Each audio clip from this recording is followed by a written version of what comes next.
Another sign of fall, right? A little scary. Yeah, it is. My name is Bill Coleman, and I work as a consultant for the Landing Foundation as a broadband coach. We've been working on broadband at the foundation.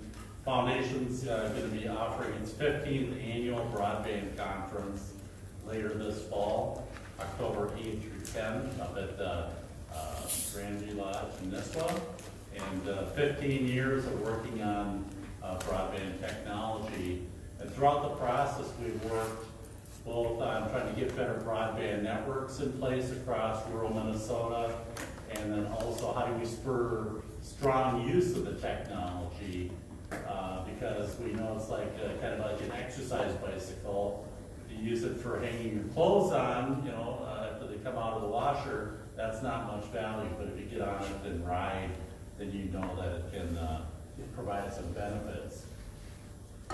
Now, about a decade ago, when the federal stimulus dollars were in play for broadband, Landing Foundation acted like it preaches, and it convened about 45 people in the room to talk about what should Landon apply for federal stimulus dollars for a sustainable broadband adoption grant from the Department of Commerce. And so we came up with all these ideas about, you know, how do we spur adoption and use of broadband technologies. We thought, how are we ever going to be able to make an application out of this? Because there's some of this and some of that and a lot of different ideas. And I've been working with the intelligent community approach through my work with Dakota Future, economic development group in Dakota County. And I suggested that as a framework for our grant. And we got the grant and really launched intelligent community work in Minnesota. So the intelligent community is started off as a project in Canada with a group of 3 consultants, and they created this intelligent community approach now about 15 or more years ago. And this think tank has emerged and has stayed the course on the intelligent community approach. And really, they look at, they gather a lot of data, and they also do a lot of education and convening, and kind of the centerpiece of that, the annual competition to name the most intelligent communities of the year. Dakota County, when I worked with them, we made the top 21 in the world 3 years in a row. We'd never really cracked into the top 7 or intelligent community of the year. And I'll talk a little bit about why that was the case. This is the intelligent community framework. It really says on a base of broadband technology, how can we spur the creation and support and retention of a knowledge workforce? How can we spur innovation in our communities to better use technology? And it's exciting now that Neela Mulgard is our Director now of Innovation in Minnesota for the state of Minnesota. Congratulations,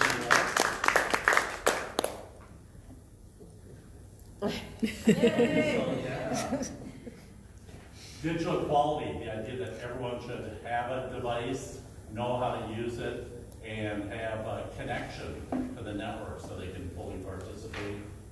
Sustainability is a relatively new factor that they've added to this idea. It's really economic development with a future in mind. How can we develop our communities, our resources, and make sure that there's still going to be economic development in the future? Going back to the Native American idea of 7 generations forward-looking on sustainability. And then advocacy, which I used to talk about as marketing. But it's really, how do you advocate for change and economic development and inclusion in your communities? How do we deal with change in a rapidly changing world? So there's really 2 ways to use this intelligent community framework. One is to complete the benchmarking tool, which you have in your hands. Just say, well, how did we do? So tell your best stories about the work that you're doing, gather the data, and kind of use that as a one-time opportunity to kind of check and see how you compare to some 400 communities around the world complete this application every year. And so by completing it, submitting it to the Intelligent Community Forum, you'll get back a snapshot report, they call it, to see, you know, how do you compare, what's your score on a scale of 1 to 5 on all these different activities. Or I think more intelligently, to use it as a framework to really plan and implement your community's community vitality strategies. Say, okay, let's get the people together to proactively create plans that will push our scores up and then ultimately receive the benefits of that collaborative and strategic thinking. And so ideally, the bottom half is a way to go. The top half isn't bad. Just a lot of times you can motivate your leadership. Say, look, we completed this benchmarking and we're scoring 2s when you want to be scoring 5s. And look at this big gap in an area. We may be scoring 3s and 4s and maybe a 5 in some of these areas, but in some areas we're just falling short, we're not doing anything. And so it helps community leaders then get motivated.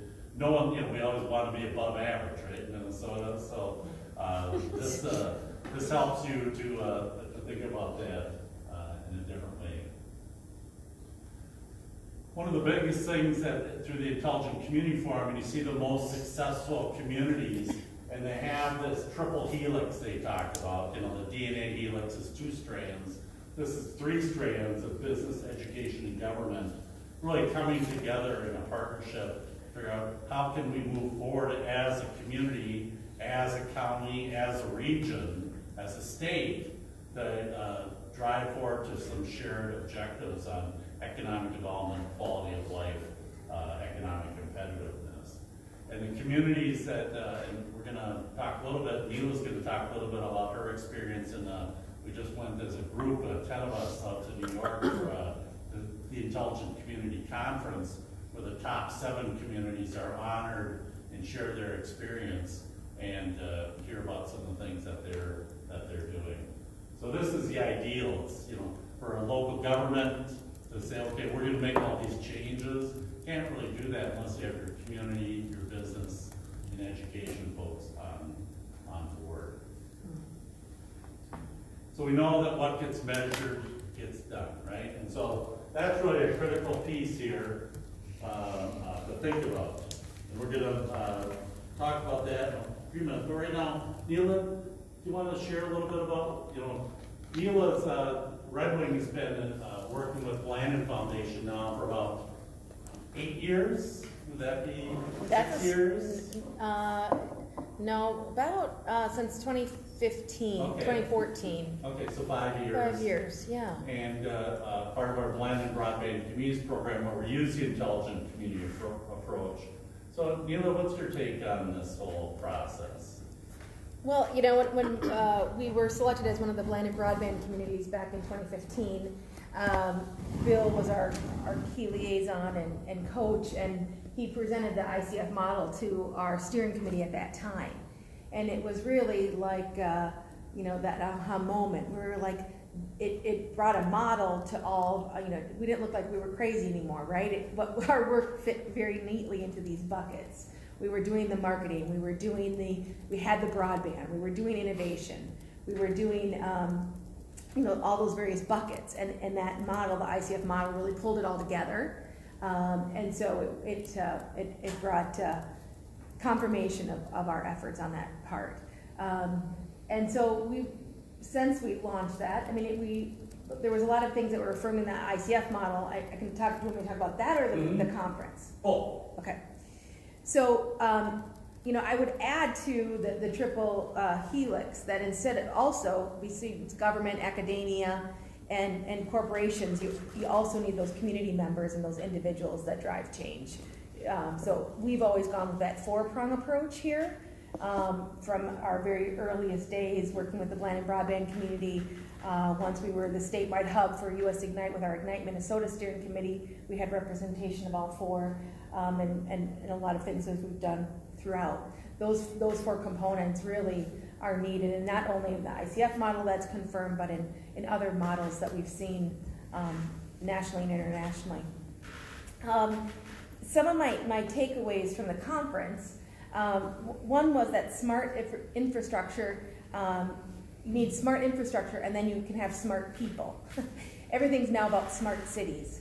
And we had a nice one-on-one, Glenn arranged a really nice gathering with the founder, John, one of the founders. And really, it was kind of that moment where we realized, we all know broadband's wonderful. You need broadband implementation, but you need more than that. And that's what this model was really highlighted.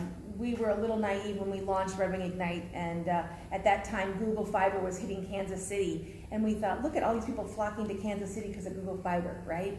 And so we have the gig here in Red Wing, and people are just going to come, flocking here, all these young millennials that want to launch businesses. So anyway, we learned that through this model and through our heavy lifting every day that we need more than just broadband.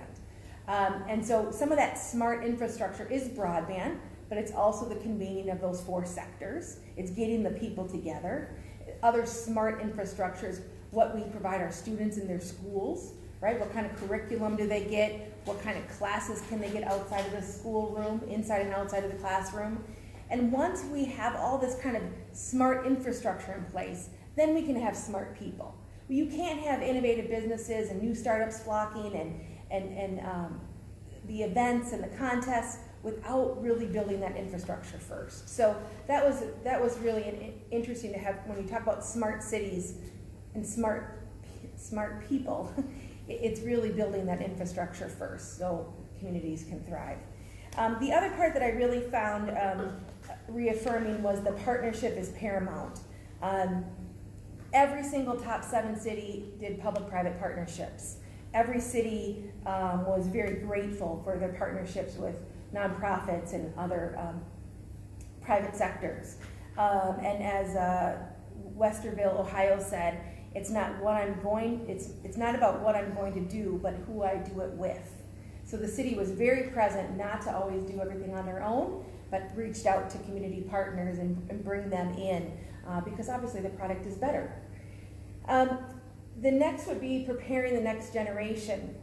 All of them, I believe all of them had some type of maker spaces, fab labs for their community. Hudson, Ohio, actually their students completed, I was so surprised by this, 45 projects for local businesses.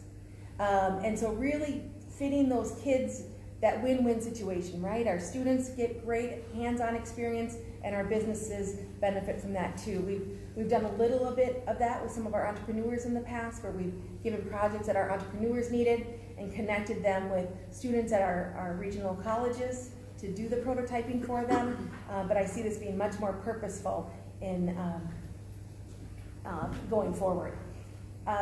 All of them also really promoted their physical assets of their community, their beautiful geography, all the things that make people want to live where they do. As we know too, moving in the future, our work will be virtual and people will choose where they want to work. And so it's not where you live, but it's why you live there, right? So those were kind of my key takeaways from the conference. That we're validating to our efforts and pretty straightforward. Is there anything else you want me to address on that part? Thank you. Okay. Thank you. And because it is Monday morning, I think the important thing is to have people introduce themselves. So as the last one here, you get to introduce. Sorry, I do a radio show on Monday morning, so I came right from that. Great, thank you. I'm Patty Brown, I'm the executive director of the Red Wing Chamber of Commerce. Great, welcome. I'm Chuck Ackman, I'm Senator Klobuchar's regional outreach director. Dan Rogness, Community Development Director. My office is right there in that hallway. I'm John Smith. I'm the IT Director for Goodhue County. My office is right over there. My office is right here. I'm Brooke Murphy, and I work with Mila and Shannon at Red Wing Ignite as a consultant. I'm Angie Dickinson. I'm the Broadband Development Manager for the Minnesota Office of Broadband Development. I'm Mary Magnuson, and I work for the Blanding Community Broadband Program, and just so you know, I'm live streaming this presentation today. No one's in it, really, besides Bill.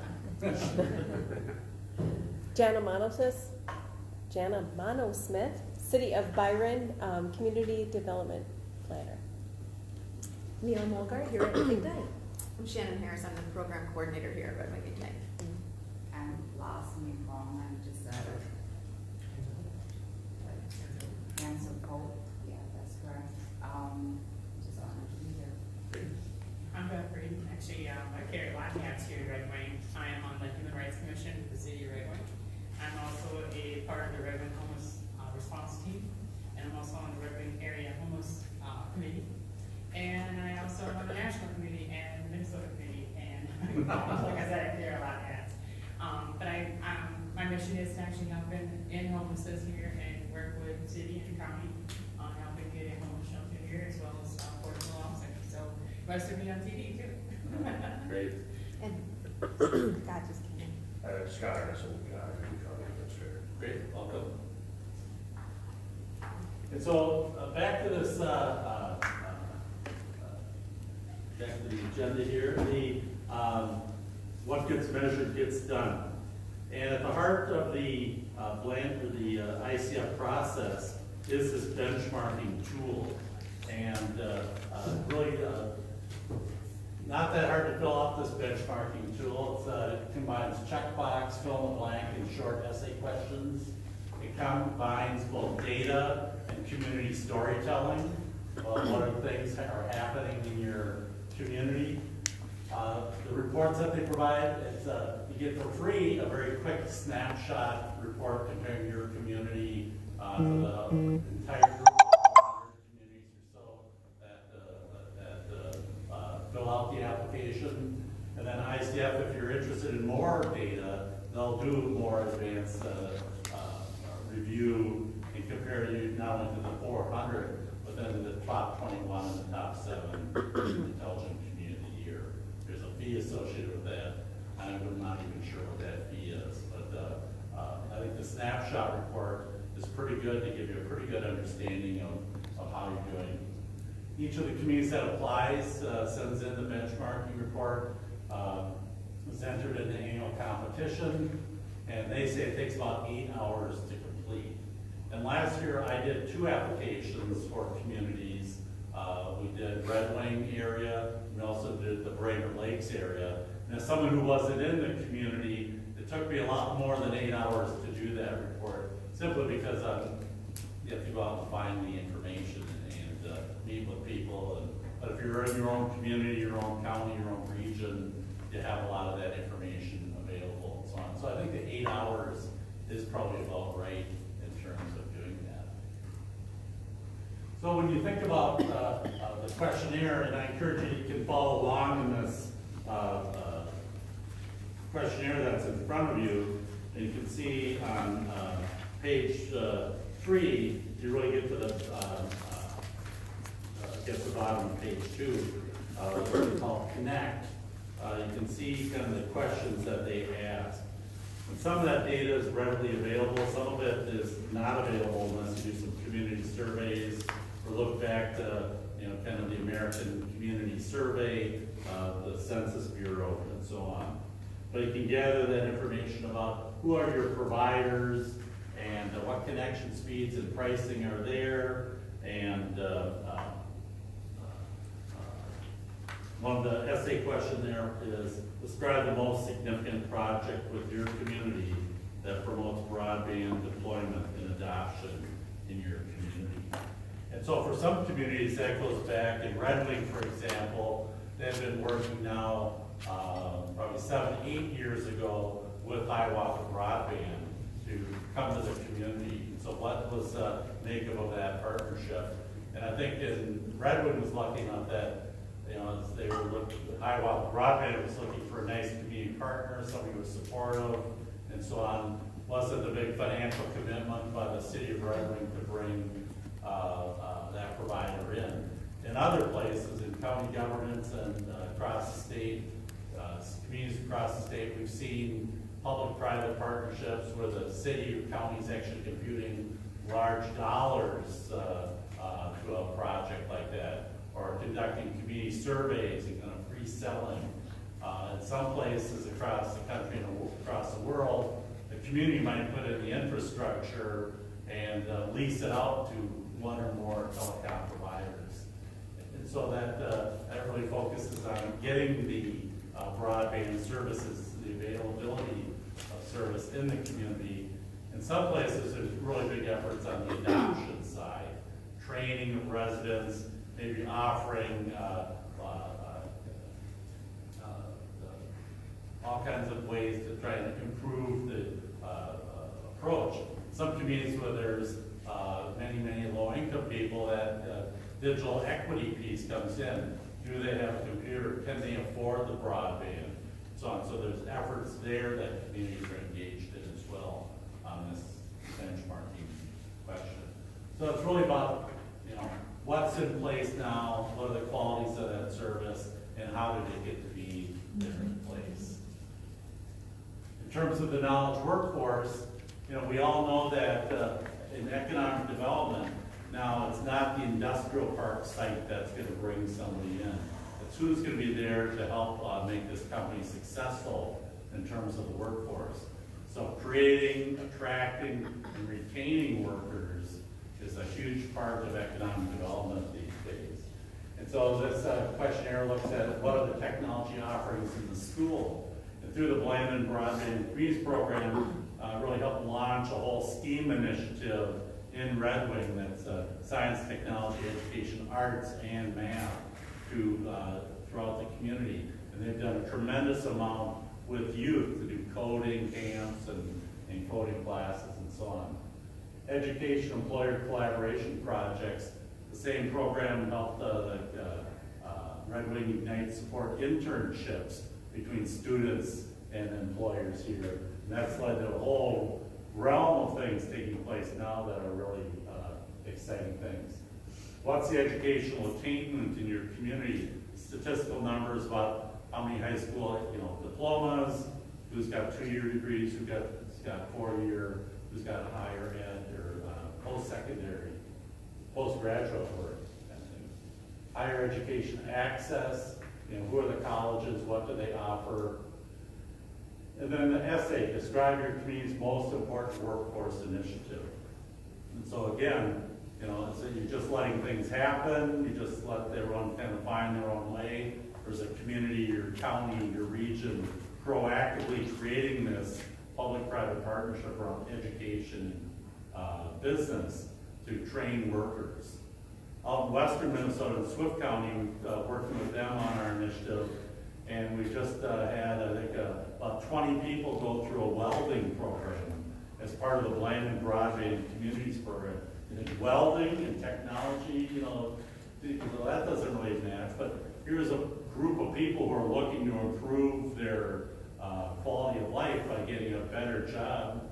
They're all exposed to taking online classes, they received this training, and it was pretty exciting for these people to move from $14 an hour jobs to $18 or $20 an hour jobs by taking a 6-week class. That seemed like a pretty good investment. It doesn't seem it should take $15,000 of landed money to make something like that happen. But a lot of times a little money makes the grease, right, and it makes things happen. But those are the kind of projects that we look to try and highlight in these applications. And I'm going to step back here in terms of this. And besides what's happening in Red Wing, are there other examples here in the region where you see this kind of knowledge workforce partnership happening? Well, Winona also has been one of the 5 pilots of the Youth Skills Training Initiative. So they've been very active in connecting students to the workforce and high-demand, high-growth jobs. Okay. Do you see much happening between the schools in Byron and University of Minnesota Rochester, Winona State? Or? There's a little bit, not quite to that level, but I was aware, there was just an article on the local news about McNeilis having welding training. Okay. You know, that's obviously in the area, Yeah, okay. but not a whole lot that I'm aware of in Byron. Yes. Yeah, our high school, they're offering to the students that finish early with their 12, up to 12, right? And then after that, they can go on to get extra college credits for free. Oh, nice. So, yeah, it's a really nice thing. And of course, Burke is the education workforce partnership specialist for the region, so you want more to happen in your community, call Burke. Right? Thank you. Well, actually, the Youth Skills Training Grant that we got from the Department of Labor has been an enormous success, a win for the employers, the students, and the schools. And the evidence of that is that we have 30 students coming in for the second year, and we're increasing the employers that are partnering with us. And actually, this week, Senator Klobuchar's education representative is going to join us at Central Research Lab, where one of our student graduates not only had a summer job, but is being signed on for full-time work and possible paid technical education. It's really an incredible win.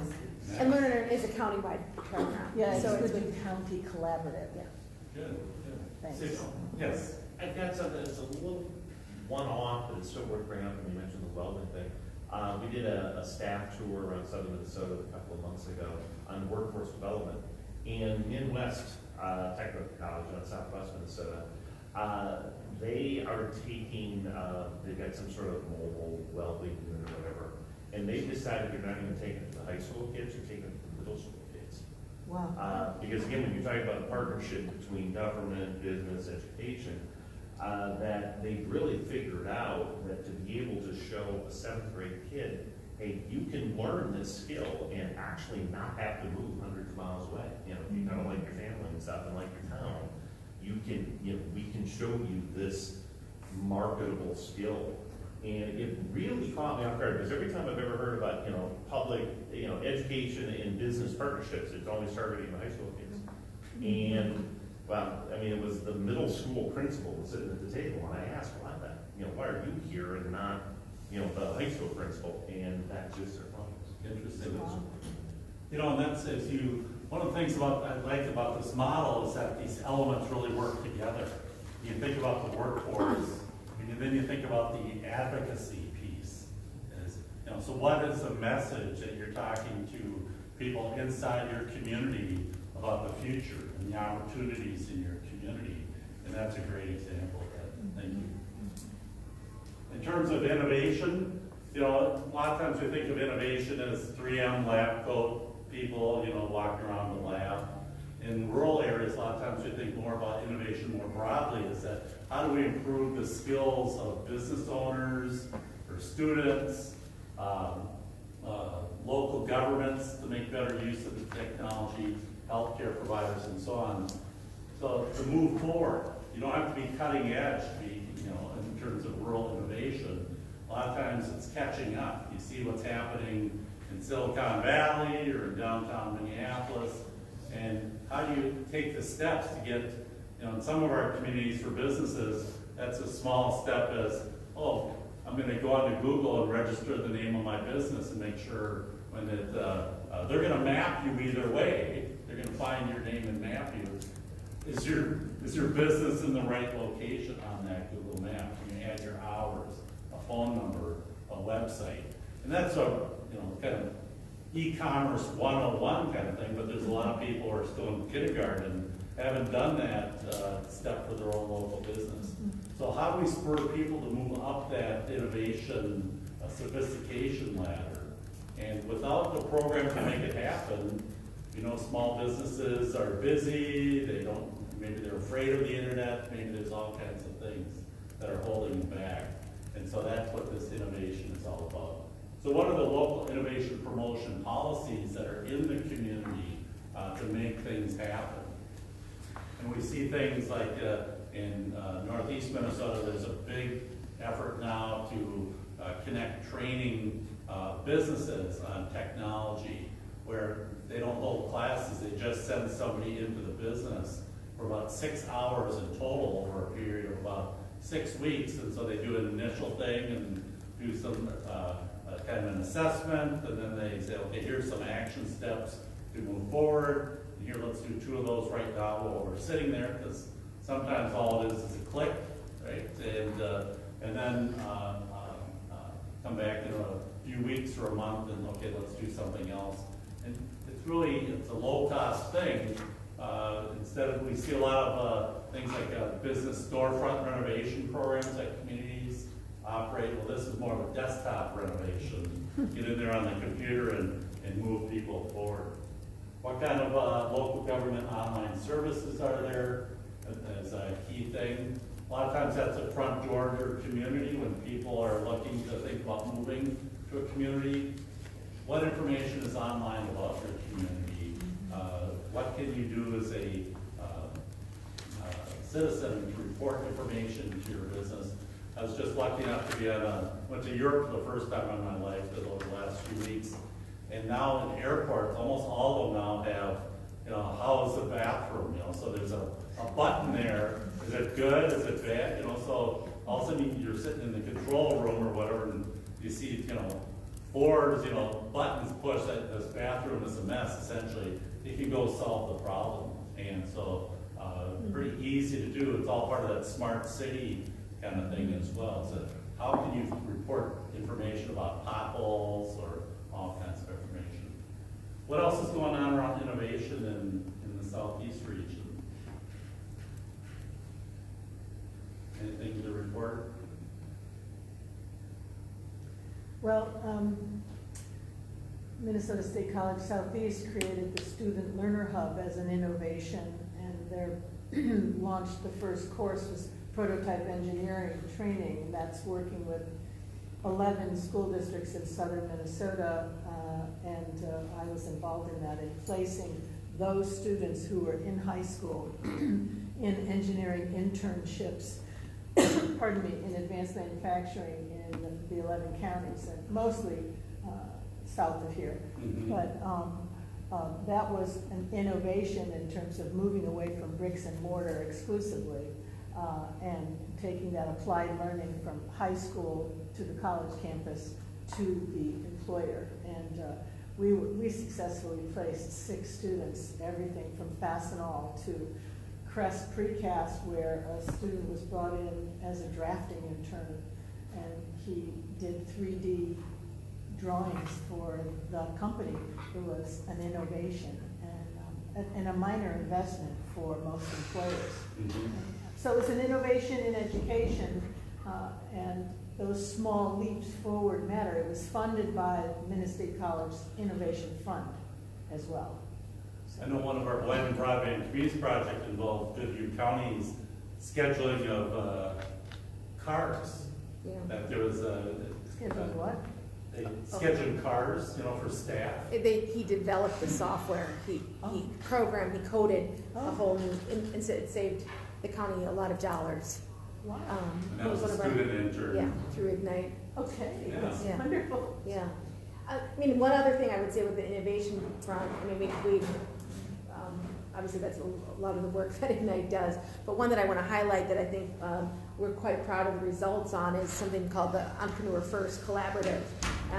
We just finished the first pilot year, and we were able to get $20,000 from Smith, our initiative foundation, to pilot this program. And what we did is we brought together ecosystem builders from across southern Minnesota that do work with entrepreneurs and on the front lines, and met with them on a regular basis with 3 benefits, hopefully. One is to help entrepreneurs better navigate the system, because right now there's a lot of cities, a lot of organizations, a lot of events, a lot of investors, and how do you know what the best path forward is?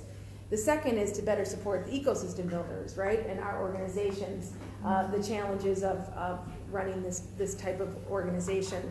And then the third is for cities, small rural cities that might not necessarily have all the tools in the toolbox to support emerging businesses or tech businesses, that they would have this network and group of collaborative members to be part of. So just finished that last year. It's going to continue on with our EDA grant, so we're excited about that. But all the members had very positive remarks, and so did the entrepreneurs that we supported. Do you want to add anything to that? The only thing I'd say is I think, we all talk about cash is king, everyone's looking for money and dollars, but in this particular pilot, it was a $500 grant that was given to the entrepreneur, and not paid directly to them, but to whatever services they needed. So if they were looking for an IP attorney, then the $500 was paid directly to that attorney. But it was amazing how grateful 15 small businesses were for $500. For a lot of them, it didn't take care of their whole project or their whole need, but it certainly got them going. That was just interesting. People want tens of thousands of dollars to start their businesses. And this was a great show that even a little bit of money, and it also took 15 different businesses got $500, which benefited both the business and the entrepreneur. So it was really successful. We learned a lot. And what it took was people looking outside of their boundaries and their bricks and mortar, right, to work together for the collaborative, to help those businesses launch and not be so proprietary, which is what we're naturally drawn to do. So anyway, just wanted to spotlight that initiative. That's some great examples, and a lot of times it isn't. It's a little bit of information at the right time, it's a little bit of money at the right time that can really make the difference for a business.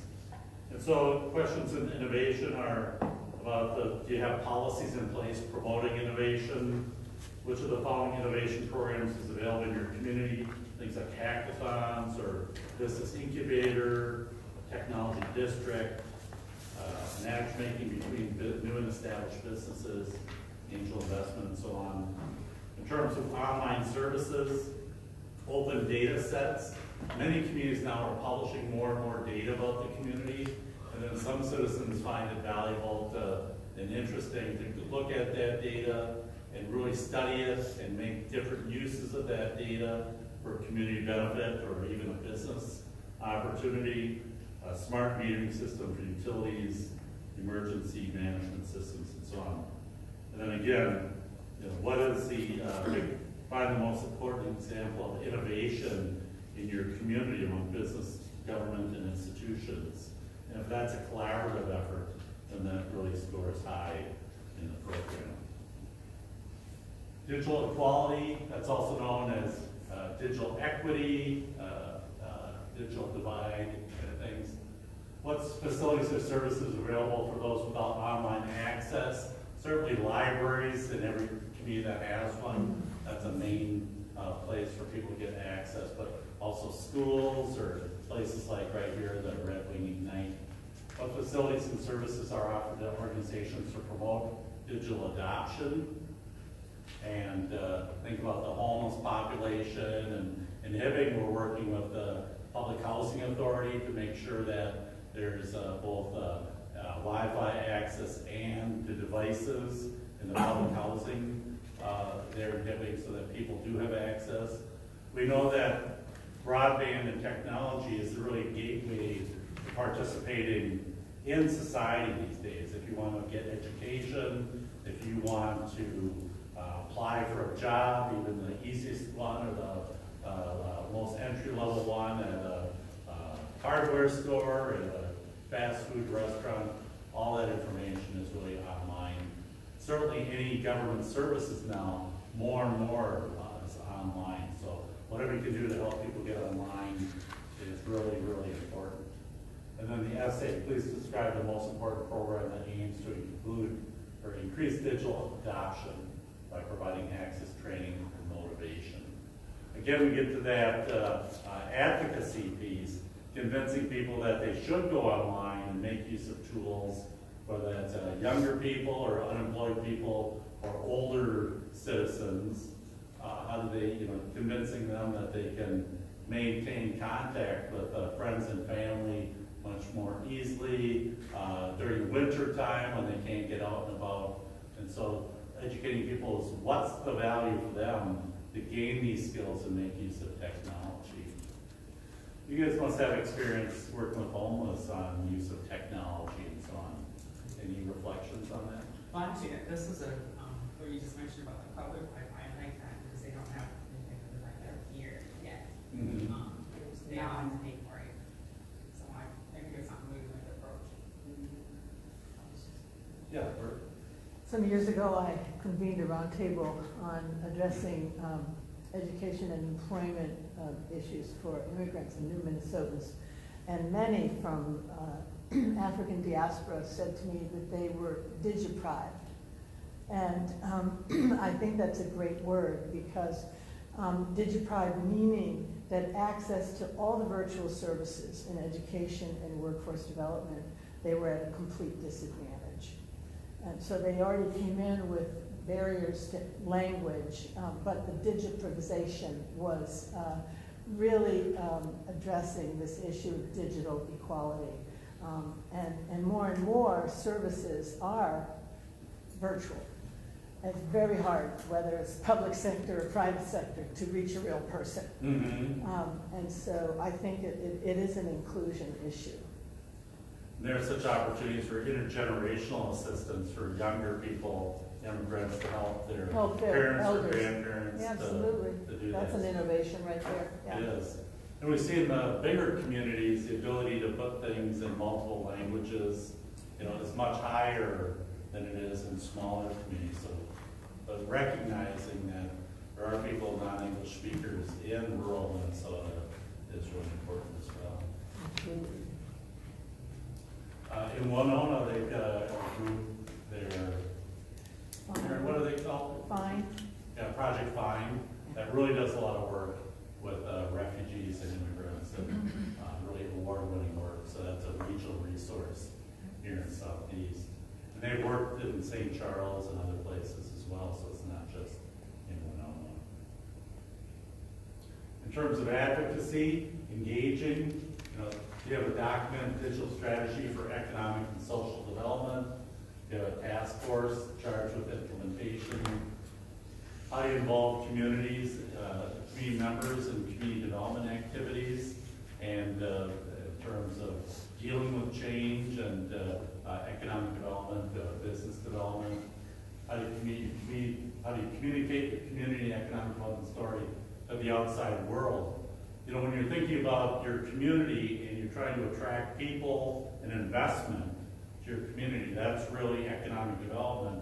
What is your strategy? What do you look like from outside? And one of the issues that some communities have, I know that Red Wing and Winona both have gone through processes to say, how can we have more of a unified front door to our community? A lot of times it's got a lot of organizations pumping up their chests and saying, well, we're the gateway to the community, whether that's for economic development, or the Port Authority, or the Visitors Bureau, the Chamber of Commerce. And so there's a lot of actors that see themselves as having some role in that. But how do you have more of a unified approach so that you have a unified message? Red Wing certainly has had a unified brand of Red Wing shoes and the pottery, and there's a lot of unification there already. Other communities, if you look and see, they get one logo over here and a different logo over there, and it's very, very dissimilar. One is blue, one is green, one is red. Mm-hmm. And so it's going through that kind of process to show that this community works together is super important. And then to describe the most important policy project that educates and engages citizens on important issues. I know that there's a lot of communities now are using an online tool that you can pop up real easy surveys on the city's website or on a county website, and there's a multitude of those tools, but being able to gather that instant information using social media tools and so on, you see in these top 7 communities, real strong community engagement in these areas. If you leave people out of the process, you find out that the process gets stopped later on due to citizen complaints or an uprising and so on. So my colleague at the Blandon Foundation, Bernadine Johnson, always talks about going slow to go fast. And so gathering this information, having community participation is really important. And more online technology tools that allow people to participate anytime, any place. Saying, come to the meeting at 5 o'clock on a Thursday.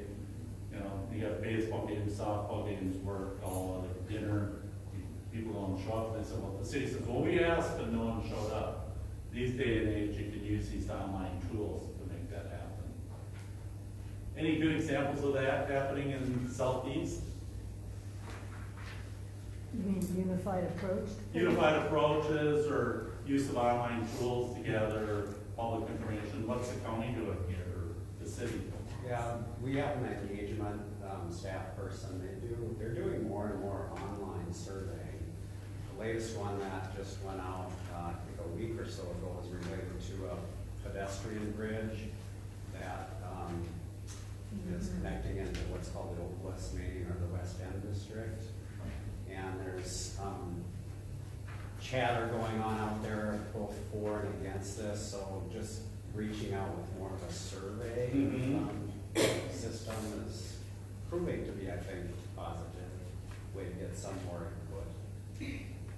You see now these tools outside of city government, like Neighborhood Next Door is an online tool. It's kind of a neighborhood Facebook thing. And you can see this information flow and having an active role and not controlling that, but at least directing and participating. So when people post, oh, this bridge is gonna fall down in a year and a half or something, so you can jump in and say, well, here, that's actually not gonna be the case, or it provides some countervailing information, because we also know that that information flow can be very wrong, right? Especially trying to locate homeless shelters or low-income housing, that gets people's blood excited, right? And I also think that the engaging part here in Berkeley, like this, I might be like over speaking a little bit, but I noticed that there's a lot of lack, like it lacks in engaging due to the factors of that. There's more of the older generation, no offense or anything, but the None taken. Yeah. Well, I'm just saying, well, there's older people who don't want to go touch a computer or whatsoever. They don't have no education about it or whatsoever. So it's very, very hard for people to even they're overwhelmed already, and I just find it that it's hard to engage with people who don't even know how to turn on a computer or whatsoever. So just my thought. And we've seen a lot of initiatives where going where people are. That's one of the things that we've always learned in our land and broadband communities. You can advertise a seminar to senior citizens to come to this event someplace, sometime, and you get 2 or 3 people. But if you go, there's places where seniors gather. So you can, where it's a lunch site or something, and take 15 minutes and just show, here's this iPad. Let's do video conferencing by pushing this one button and connect to somebody's grandchild or something. That showing that kind of information can really change minds and say, I could do that. And isn't that cool to be able to see your grandchild play piano or something like that when they might be even 15 minutes away by car, but it's the middle of January and you can't do it. Or they could be 1,000 miles away, but grandma reading a story to a grandchild from many miles away.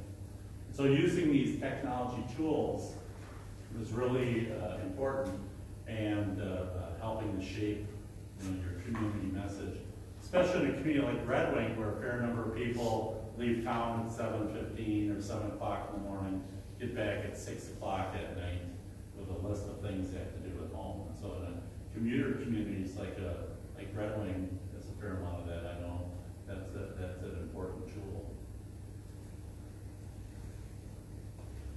Then finally, sustainability. There's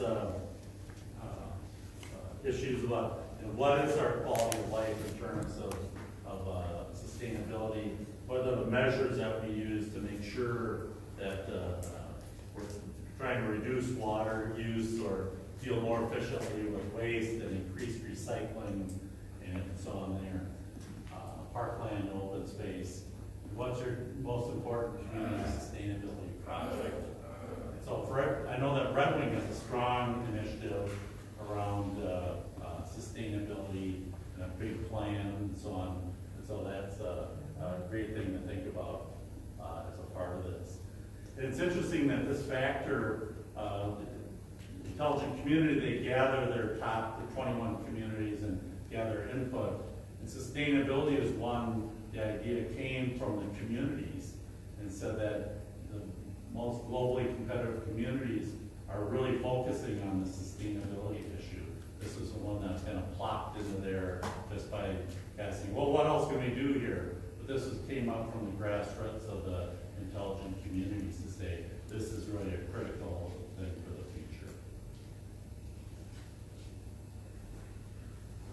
So that's the benchmarking tool, and you can see that that could take either a little bit of time or a lot of time, depending on, you know, how well you're connected in your community, what you have to say. In terms of getting the top 21, the data is important, but those stories are really important as well. So being able to tell your story, and we've seen in community economic development, in many, many things, this idea of storytelling has gotten increasingly important. Herb? I'm so glad that you referenced the global competitiveness of this whole endeavor, because I think that one of the hurdles that Red Wing Ignite as an organization has constantly had to address and redress is getting across the point that everything that this organization has been doing has been to position the global and local competitiveness of Red Wing. And quite often, a community is only looking inward on itself. But Red Wing is competing with Singapore as much as they're competing with Wisconsin, you know, and having everybody understand that, whether it's the businesses or the students or the individuals involved, that creating the environment to support individual agency is really critical. But the context that's driving it is so that we can retain the businesses we have and grow them, so that we can retain the youth that we have and develop them, and build that 21st century pipeline of businesses and talent that makes us resilient as a community, an intelligent community. It's to be globally competitive, because we're not just a remote rural city. We happen to have, you know, advanced manufacturing companies that are part of a global supply chain that compete globally. But, you know, when we get lost in the local conversation, sometimes everybody, you kind of lose the context. So the fact is the community has been incredibly fortunate that Red Wing Ignite has been on the frontier of this dialogue about being globally competitive. It sounds almost rhetorical, but it's not at all, because we really are competing against other countries, not just the states of Iowa and Wisconsin. Or Lake City. Or Lake City, that's Yeah. right, that's right, yeah. Thank you for that. I think that is a critical piece, that every place now has the ability to position itself as a global competitor. I mean, there's so many resources available online. You know, if we put as much emphasis on learning as we do on hockey, maybe, you know, for youth, that would be we'd have a different place. Yeah, we should. That was bold, Bill. That was bold for a Facebook Live. Especially when you have someone next door, sitting next. No, hockey's still first. At least in good. At least you gotta have some resources. At least in good. My grandnephew is a goalie. He's a 13-year-old goalie, so I see the resources and emphasis put on to making him, you know, globally competitive as a hockey player. We think about this, and you know, it's just a matter of priority. And you know, there's all kinds of people ready to sell you a hockey camp experience, but who's providing that experience about to be a smarter kid, to be learn how to start a business, to do these kind of things that really make a big difference over time in our communities. So, and I love hockey. Everything in its place. So, you know, you really want to make sure that you have, this is the last part of that application. Who are your local leadership contacts? So, Intelligent Community wants to contact you, and who are your media contacts? So that's really the application form. And so, this ICF competition, 400 communities competing, and they select, so this application is due in late September, so you have to get on that to make that happen. But again, it's only an 8-hour, 10-hour kind of time to get it done. But they select the top 21, it takes them about 6 or 8 weeks to do that, and to sort through those. Then they pick the top 7, they ask for additional information then, if you're in the top 21. Top 7 are selected, and then they come out and visit the communities, you put on kind of your best show, and they document that, and then they announce their winner in I guess that was June of this past year. So that's kind of where we are in this process. Now certainly the idea of being in the top 21, that sounds great, there's 400, your odds aren't that great, but as you think about how can we use this as a tool again, to think about where we are and what we might do, whether that's at a city level, like we applied for Red Wing before, or you think about the Brainerd Lakes area, which spread across, I think, 2 counties for their initiative. Or you could even think a week from today, I'm going to be out in the upper Minnesota Valley area talking about, and I suspect that they might go ahead with a 5-county application so that they have the resource, the scale to have a good application. And that's also the scale at which they work. Because of their sparseness, they better work together or they aren't going to have much luck. So it's working together on that application to make it happen is a good part of the process. That, they ask the question, what's your digital equality strategy? And you don't have one, you think, we are missing that in our community. We need to move forward on it. So it sounds like a big thing, and it is, but Landon, we helped 2 communities last year. Last year I wrote these applications and I realized about halfway through, I said, well, that's kind of stupid because the people here in the community really have the answers. So it doesn't make sense for me to go and have to interview people and find those studies or find those stories. It's better to have the community people come up with it themselves in the writing of it. You can certainly write a much richer story when you're actually involved in it rather than trying to do an interview process. But Landon is still ready to help you create your best applications. We're ready to come out relatively quickly to host a 2-hour community meeting to go through the application and see what are the data sources, what are the initiatives in your community that, so you can get your school superintendent and your county folks and city folks and whatever your geography is, your business chamber of commerce, convene that discussion really about what it is, how you're doing on these measures. And a lot of times that data is pretty readily available, but to check, if you ask people in Red Wing, some people, to fill out the survey, just hand the questionnaire up to 10 different people, think of the different answers you would get in that. Well, I didn't know this was happening or that was happening, or here's what I think is our best story, and somebody else might not have heard of it or propose a different story. And so we think there's a lot of value in having that conversation around this piece. And then we'd, over that 2-hour period, we'll essentially try and complete as much of that application as we could and outline the stories with it. And then we're happy to review and comment on completed applications or draft ones before you submit them. So it's kind of a 2-stage process. So that's really available for the asking. We just need to calendar those and make that happen. And we've got myself and Mary and Bernadine Jocelyn from the Land Foundation who can help convene those meetings.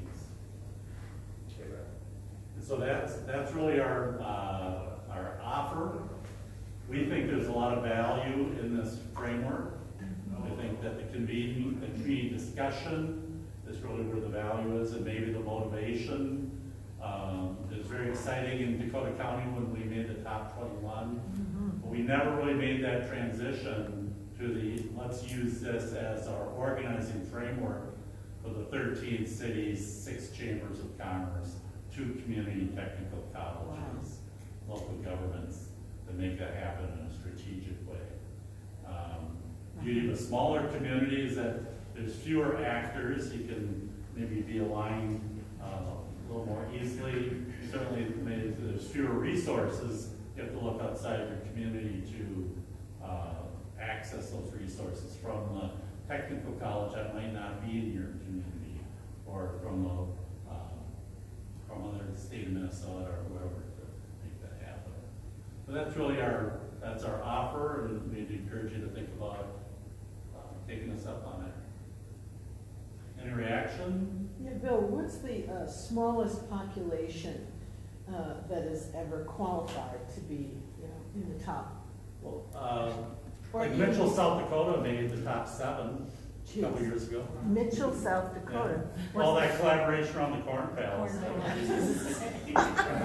what's the population there? I mean, is it I don't know. really Or like Hudson, Ohio must not have been very large, No, or Hudson, Ohio. Westerville, So, Ohio. towns of 15, 20,000. Well, that's Redmond, Yeah. 16,000. It certainly helps to have a college Yeah. on site, is, Yeah. and, that whole research and piece is a part of it. But, I would just encourage people in this, in Dakota County, we grab, University of Minnesota, and we grabbed all kinds of things that, even though they didn't have a campus in our area, it's still a resource. And the ICF folks, they have they take that into account. They also kind of grade on a curve in some ways too, when they see a small community marshaling these resources. I think they recognize that compared to a city like Chicago or something that may have tons, like in the city of Minneapolis what's your best program? I mean, there's hundreds of programs that they have that they can find good stories. And that was kind of in Dakota County, we had enough companies and colleges and customized training kind of things to pull together great stories, but we still lack that more strategic, that triple helix thing of the real great collaboration of all the sectors of the community moving forward together. And so that's why we never made the top 7. We made an attempt at it, but kind of. Are there any American cities that make the top 7? Oh yeah, there was Yeah. 3 of them, I think, this year. Yeah. Like who? Hudson, Ohio, Westerville, Ohio, Really? Chicago. Chicago? Yeah. And so it's interesting, Ohio, There's Wow. one out, yeah. there's a couple places now that have really bought into this, and like state of Ohio. So it started off with, trying to remember the name of the town, just outside of Columbus, that has been in the top 7 before. And their city manager, they've just positioned him to, Wow. which one? Dublin? Dublin, Ohio. It's Yeah. like a Dublin, Ohio Ohio. State suburb kind of thing. And their city manager has just taken this on as a mission to create the Ohio Intelligent Community Academy or kind of thing, where they really help facilitate this discussion as a strategic approach for Ohio economic development. Canada also has a strong promotion of this at the national level. Yeah. They've got a large number of communities that, when you're working to the test, right? If you see this as your Yeah. framework, Yeah. certainly you're going to be more competitive in terms of being able to present your story. This is a framework that really does hit the nail on everything that communities really should be focusing on. Yeah. So it is an excellent framework. I don't know, if it's even in the Red Wing, just in the Red Wing area, the Red Wing 2040 plan. I don't know if any of this is covered in that or not. But I mean, this is really should be the foundation for any community, any region, to stay competitive. It really hits on all the audiences. I think the work that was done with 2042 is a good base, where we've already met with like several of these entities and did a lot of that exploration. Right. I think that would be a really good Platform. addition. And we just submitted an application in September, so we have one, we've already submitted, Bill and I did, met with Dan, met with others, but we could use that application if anyone in the community wanted to move it forward. Again, learning from their feedback now, we've gotten feedback from ICF on what our application, our strengths and our weaknesses were for the Red Wing area. Yeah, that was a year ago now. Yeah. And so it's and it's nice, if you do this on a consistent basis, you can really see it's hopefully you improve, right? If you got the test and you're working using that as your guide to say how can we be more competitive globally.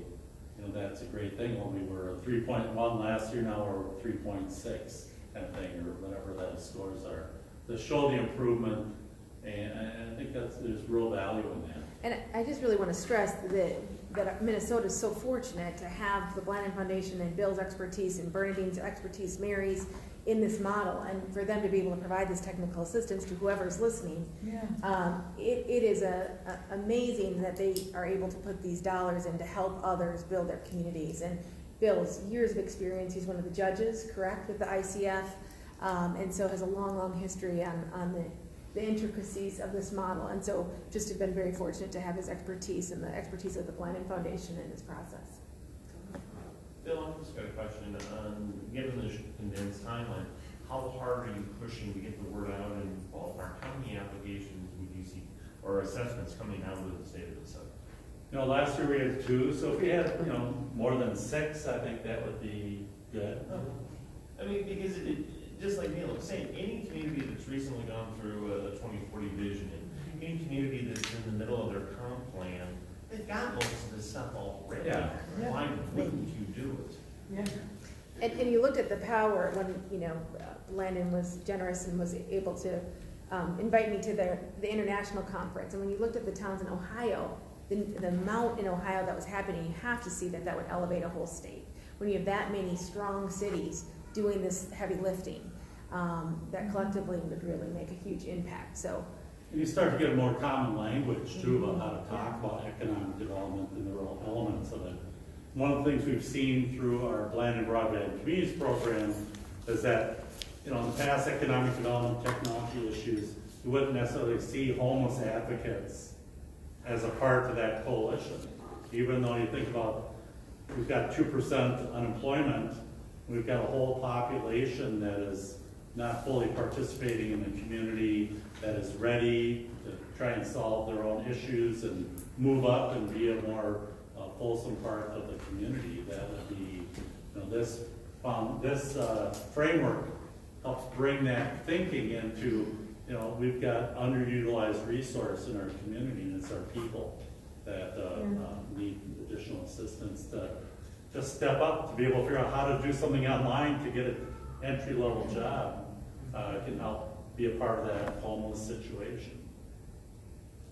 And the idea of this marketing together. You know, you've got companies here in Red Wing, certainly with huge international brands. Yeah. You know, how do you leverage that together to do economic development marketing when you already have name recognition through that? You know, even a pro hockey team. Well, you know, that's oh, they're in Detroit. Never mind. But but I mean, it's you know, so it's just getting people to work together across these sectors and seeing the interrelationship between the digital inclusion and the innovation or the knowledge workforce.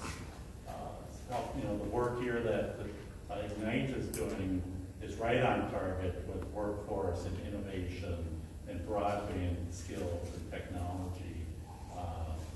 I know a lot of the work that they've done has been, you know, inviting kids to these computer classes. Well, if they don't have a computer, we'll find one for you. If you don't have the skills, we'll find that and we'll help you get those skills. That's really an empowering kind of tool for communities. It's just, when I was in Hungary, there was tour guides always interject a lot about their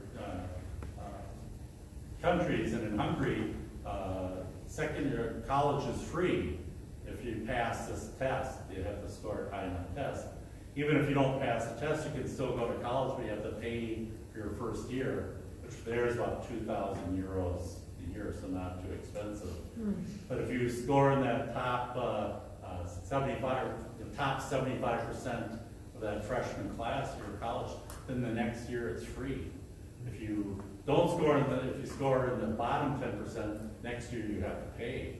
So and the guide says, well, that seems fair, doesn't it? You know, and so how do you make it a fair society? And that's giving people skills to succeed. So Ignite's done a great job with that. So if people are interested, where's my bumper going? So here's my contact information, Mary's. You have that there. You can write that down. see my phone number. So let's call and get some things on the calendar if you're interested in that assistance. We asked that when I would come, or Bernadine or Mary would come to the community, that you would have a dozen people in the room. You know, it doesn't do much good for me to come and meet with one person from a community. The idea is that we convene community stakeholders around these topics and have that discussion. Application is really a secondary benefit of this process. But to start to think about what are these elements that we need to be working on to be successful, and then let's document those and work harder next year to improve them. So that's kind of, it's a free service, but it's not really ever free, is it, Neela? Landon always wants people to be, have a lot of people in the room, a lot of participation from throughout the community. And that's really the centerpiece of the Landon philosophy as well. So thank you for coming for 15 minutes early. It's the first time I've done this one, so you never know whether to hurry or to go slow, but no one ever gets mad at getting out of a meeting. I'm happy to sit here for a few more minutes and then off to Nicollet County where they're trying to improve their broadband service. So thank you. Thanks, Thank you, Bill. Bill.